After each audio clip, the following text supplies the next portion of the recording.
Hi friends, எல்லாருக்கும் வணக்கம். இந்த வீடியோல நம்ம பார்க்குறது 750 kW எனர்ஜி மைக்கான் மிஷின். இதில் என்னென்ன இருக்குது அப்படிங்கிறத இந்த வீடியோவில் பார்க்கலாம்.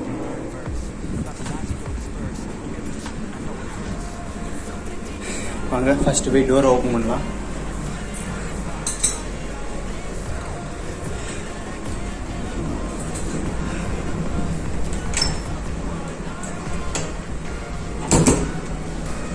லாக்கெல்லாம் ஓப்பன் பண்ணலாம்.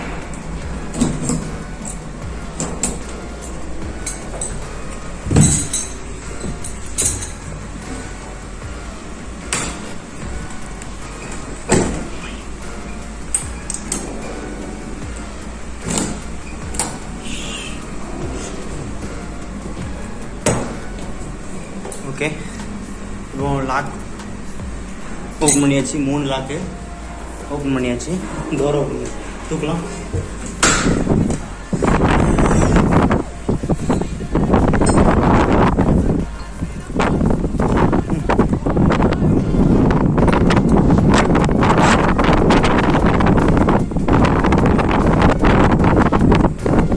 வாங்க நெக்ஸ்ட் டோர் தூக்கலாம்.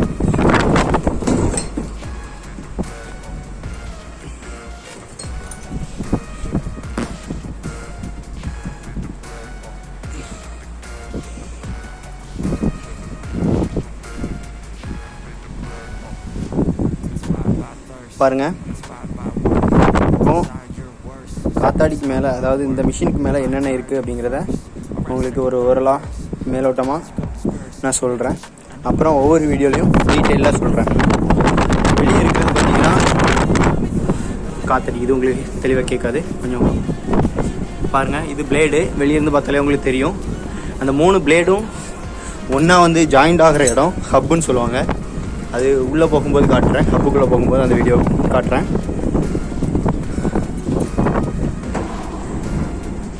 ரோட்டார் ஜாயிண்ட் ஆகிருக்கிற இடம் மெயின் ஷாஃப்டில் ஜாயிண்ட் ஆகிருக்கும். மெயின் ஷாஃப்டில் மெயின் பேரிங் இருக்கும். இதுதான் மெயின் பேரிங். அதாவது அந்த ரோட்டாரோட லோடு ஃபுல்லாக இந்த மெயின் பேரிங்கில் தான் இருக்கும். அப்புறம் பார்த்தீங்கன்னா இந்த மெயின் ஷாஃப்ட்டு, இதுதான் மெயின் ஷாஃப்ட்டு, இதுதான் மெயின் ஷாஃப்ட்டு கியர் பாக்ஸோட கனெக்ட் ஆகிருக்கும். இதுதான் gear box. 750 kW gear box. இந்த ரோட்டார் ஷாஃப்டோட ஒரு சுத்துக்கு, அதாவது அந்த ஜெனரேட்டர் ஷாஃப்ட் தாண்டி பார்த்தீங்கன்னா இந்த சைட் ஜெனரேட்டர் ஷாஃப்ட் வரும். இதுதான் ஜெனரேட்டர். அதுக்கான ஜெனரேட்டருக்குள்ள ஷாஃப்ட் வரும். அதுக்கு இடையில டிஸ்க் வச்சுருப்பாங்க. இது பிரேக் யூனிட்டுக்காக. ஜெனரேட்டர் ஷாஃப்ட்டு இந்த ரோட்டார் ஷாஃப்டில் ஒரு சுற்றுனா இந்த ஜெனரேட்டர் ஷாஃப்ட்டு 68 சுற்று சுற்றும். அதாவது இந்த கியர் பாக்ஸ் ரேஷியோ என்னன்னா 1:68.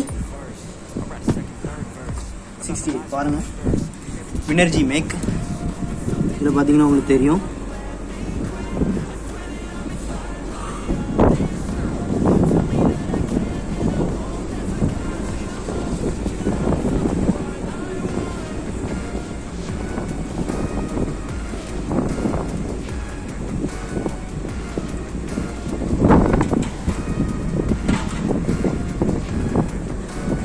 கியர் பாக்ஸ் 5.5 டன்னு, அதாவது 5 டன்னு 600 kg.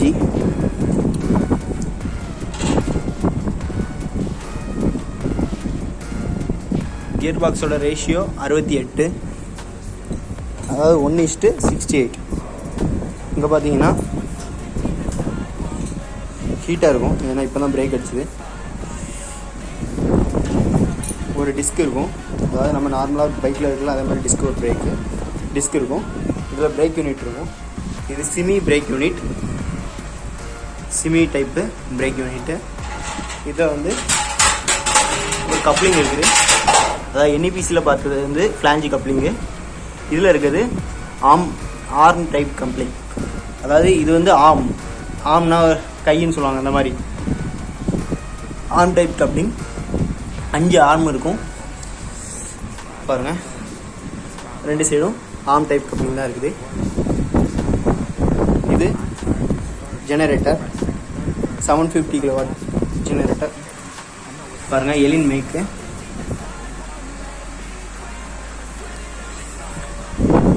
இப்போ பார்த்தீங்கன்னா ஜெனரேட்டர் டெர்மினல் பாக்ஸ் வச்சுட்டு இருக்கோம். இதில் பார்த்தீங்கன்னா அந்த சைடு ஒரு மோட்டர் கொடுத்துருப்பாங்க. இது வந்து ஜெனரேட்டருக்குள்ளே கூலிங் வாட்டர் சர்க்குலேஷன் இருக்கும். ஜெனரேட்டருக்குள்ளே கூலிங் வாட்டர் சர்க்குலேஷன் இருக்கும். அதுக்காக பம்ப் பண்ணுற ஒரு motor. Generator cooling water circulation வந்து இந்த ரேடியேட்டர் மூலமாக கூலாகி மறுபடியும் சர்க்குலேஷன் ஆகிட்டே இருக்கும் உள்ள. அப்புறம் பார்த்தீங்கன்னா கியர் பாக்ஸ்லேயும்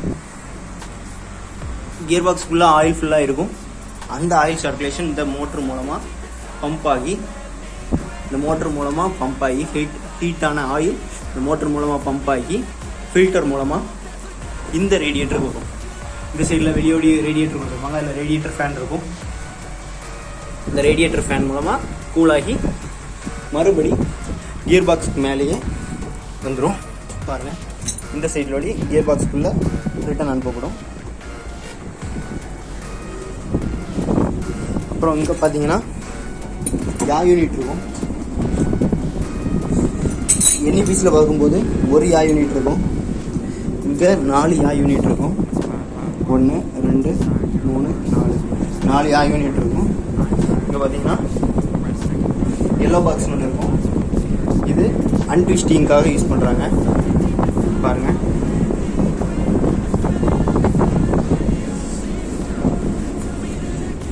இதுதான் இங்குள்ள டாப் பாக்ஸ்.